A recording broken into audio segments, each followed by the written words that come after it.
এফুটা হাঁহিৰে হাঁহি সামৰিলে হিয়া মোৰ মৰহি যায়।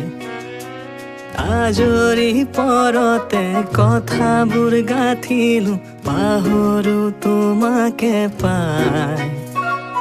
মৰম কি এনেকুৱাই, মৰম কি এনেকুৱাই, মৰম কি এনেকুৱাই, মৰম কি এনেকুৱাই।